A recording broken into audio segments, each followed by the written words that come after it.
Hey, thanks for dropping by to the Planners on Purpose podcast, created by Naomi Tucker, CMP. Now, this space is for the event planners to encourage and empower you so that you can fully live your life on purpose. So before we dig in, please take a moment to subscribe so you get future shows. Now, here she comes, your host, Naomi.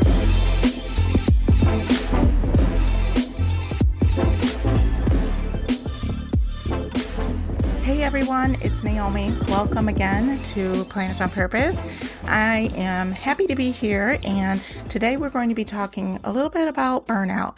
And I wanted to talk about burnout because it's something that affects our industry all of the time, right? We are an industry that has multiple demands coming from all different areas in order to plan amazing and exciting experiences for our clients and companies, right? And we love what we do, and it's just so amazing. We just love it. We thrive sometimes in that pressure to create those experiences, but there are some times that we do go through challenges, and many times that we're going through massive amount of burnouts. And I've seen it up close, and I've seen it personally, and I've been in it, and I have been burnt out myself. Have you? Have you been burnt out to the point where you just do not know what to do? And maybe today you're thinking, well, I have no clue what that is. I have no clue. I just know that I burn from both ends of my stick trying to get things done, and I take a really great break afterwards. And maybe that's you. However, I am just here to tell you that there are ways to be able to continue to manage your burnout and manage your stress levels so that you don't get into this burnout phase. And I want to just share with you first off how you can recognize if you are in a burnout situation. So that's really what I'll be going into today, and excited to really talk about it. And I love having this conversation because it brings up so much with people, depending on especially where they are in the event profession or in any profession, where their burnout typically is caused by, and how we can actually pretty much get past the burnout stage and get into a more healthier stage. So let's just talk a little bit about what burnout is for those of you that don't know what it is, or, you might want to learn a little bit more about it. So burnout really is a syndrome, right? And it results from work-related stress, especially when we're talking about occupational burnout. And that's what we're talking about today. It's work-related stress. And usually what happens is you have these feelings that your energy is depleted and you're exhausted, and you really start to distance yourself from your job. And you really just start to feel negative, and probably even, be more have more cynicism remarks to your job. And what that does, it ends up reducing how you show up at your job. So it's really important to know that this is a syndrome, that the World Health Organization definitely has identified it, and that it's a serious thing. Burnout can definitely influence your health. It's really seen as a medical condition or a mental disorder, right? So it refers specifically to what it says, the phenomena in the occupational context, and should not be applied to describe experiences in other areas of our life. So this is what World Health Organization says. So what I wanted to do today is provide you with some context on what burnout is, and really talk about some of the relationships that burnout has on your life, on your job, and then also talk about the effects of burnout, and then get into perhaps how you are able to prevent any type of burnout. So we'll talk about we already talked a little bit about what burnout is. And I feel like when it comes to our industry, we are seeing burnout in different ways. The most common ways that I see is that, let's say, as a planner or one that is organizing programs, you have a lot on your plate, and perhaps you are managing programs over and over and over, back to back to back to back, and they're intense and they're high stress programs. So it's just important for you to recognize when you see patterns that you try to avoid those patterns and try to present a healthier pattern for yourself. So I would just say that could be a pattern for burnout, is working back to back consistently, where it ends up depleting your energy. Now, another way that your energy can be depleted when you're coordinating and managing events and conferences and trade shows and all the things is that you might have a client that seriously depletes your energy. There are some clients that really aren't aware of everything that needs to happen in order for you to have these meetings be planned. And there's some clients that absolutely know that. They just are going to go ahead and encourage you to get it done in the way that they need it to get done. The idea is recognizing those clients for who and what they are and the energy that they're bringing to the experience of planning that event. And if you do have, let's say, those particular clients that really are high stress and high pressured clients, that you really balance out your workload by not having, let's say, those clients back to back to back. Or perhaps if you know that working with a certain person depletes your energy and you're exhausted, and it doesn't make you be your best self and show up as your best self while you're on the job, then maybe you need to ask for things to switch up a bit or figure that out. So that's another way that it is, your energy can be depleted within this industry. Another way that it can be depleted is really our current trajectories of like ups and downs that happen to our industry. All of the, the vendors that we have to work with, in addition to, hotels and all of our suppliers. There are certain challenges that go with that, that make, let's say, our jobs a little bit complex. So, and right now we're in the middle of a pandemic, and hopefully we're on our way out of it. But especially back in March of 2020, it was really challenging to get through a lot of these conversations with our suppliers. And even though things were canceling left and right and we weren't planning meetings, we were being seriously depleted of energy just having those conversations with our, let's say, sales offices, or the lack of the sales offices. Sometimes there weren't anyone available to talk to for months on end. So those situations deplete your energy, and it literally gets you exhausted. So those are some examples of how you can get into a burnout state. The idea is recognizing it and becoming aware of it quick enough so that you can make the changes that you need to in order to avoid burnout completely. Now, again, when you find yourself mentally distancing yourself from your job, that's like the other component of burnout. That's something you also need to be mindful of and become aware of.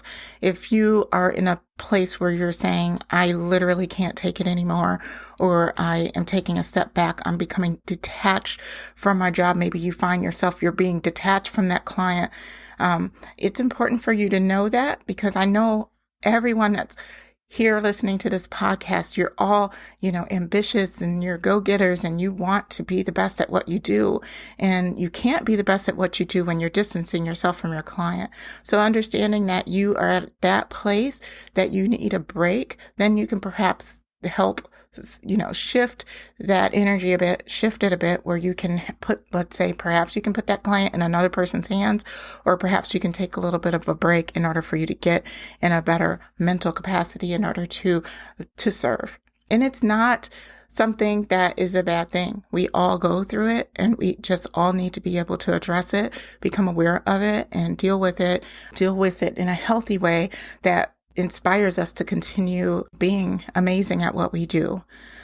Also, if you feel like you're being negative, super negative at your job, and when you start to see that you're making mistakes, I know that's a big one. And the idea is to hopefully kind of get yourself out of the burnout factor before you get to the point where you're making mistakes, because those mistakes can be pretty costly. And we just want to make sure that we're we're doing that. So that's really a little bit more detail into what burnout is. I really empathize with everyone because I know it's something that we all go through. We all love what we do. We all love the organizations that we work for. And perhaps we just need to make sure that we're being proactive about managing our burnout and really bringing it up so that everyone is aware and everyone kind of understands how to manage it. I really feel like we should do a better job with managing it, because sometimes when the rubber meets the road, we need to just really service that client or do what we need to do because it's, hey, we need that client. So do what you need to do in order to get the event out the door. However, I have seen where certain even friends of mine have just left the industry because they've been pushed a little bit too far.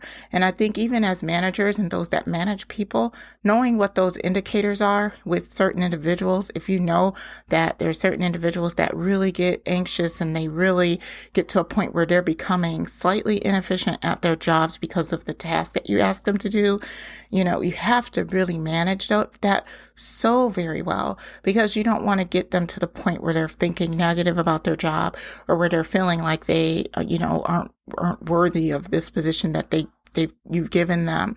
So you just need to make sure that we are just managing that well and stewarding our people well so that they continue to love what they do and it doesn't feel like burnout. So that's the one thing. So we're going to go on to some of the, the effects of burnout and how burnout can really affect us. And so I would just say that, yes, we talked about reduced job performance, but there are some health effects that really, really affect us when it comes to managing burnout. So the first one is that if you are under a high amount of stress, studies and research indicates that you can literally have, suffer from heart disease, you can suffer from mental health problems, and you can also suffer from emotional problems as a result of the occupational burnout, right? I just want people to be mindful of that, because having stress and having an abundance of stress that is on you and that pressure, some of it is healthy and you're getting out of it quickly as far as the time that you're going through that stress. But some of it is consistent, and that consistent stress can really, really make you suffer. And sometimes you get so used to it. Some people can be addicted, like they can be workaholics and addicted to the stress that they don't even realize they're going through it, and they've been burnt out a long time ago.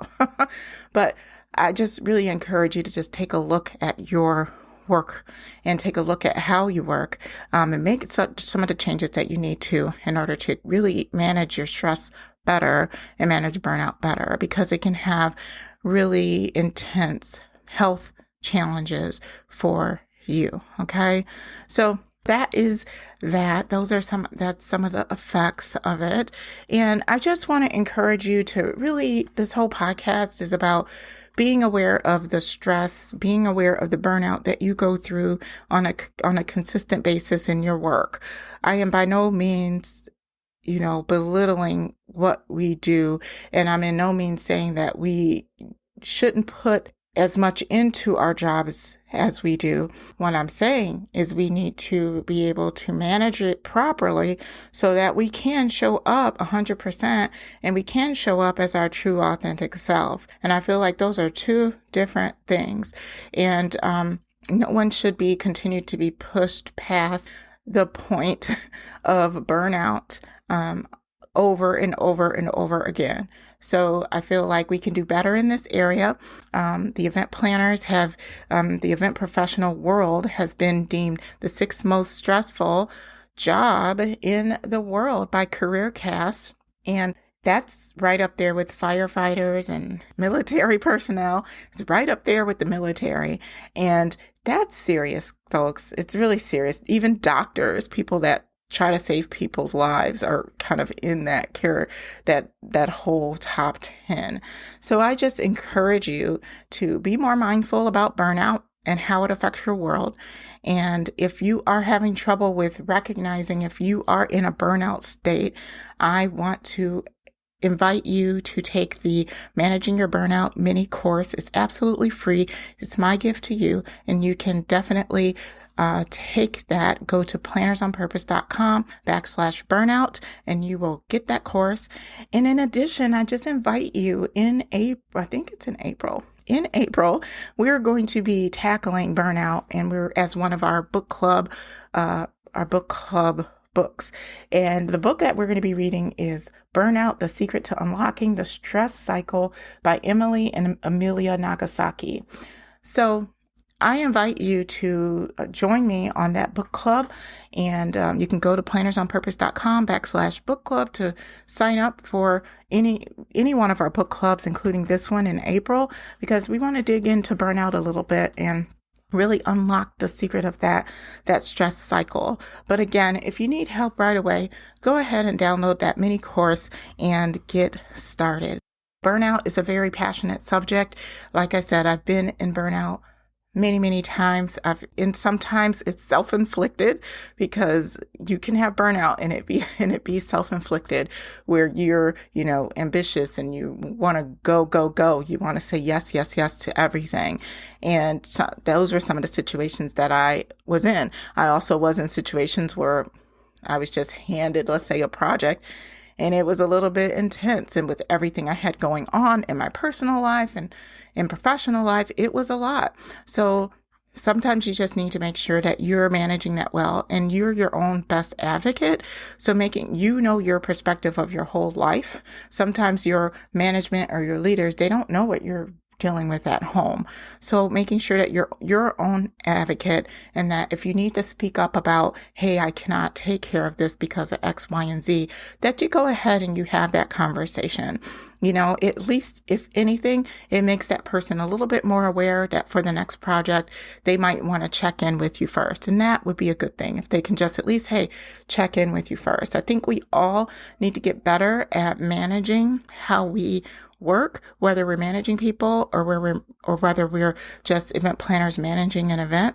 We just need to be a little bit better about how we're managing it and how we're managing people through it, and how we're managing ourselves and leading ourselves through burnout and through high stress situations, so that we can get through it, but then also honor our commitments and being the best that we can be. So that's all I want for you. So I hope you are encouraged by this episode. If you are, definitely hit that like button on your way out, or rate it. I would love a wonderful rating.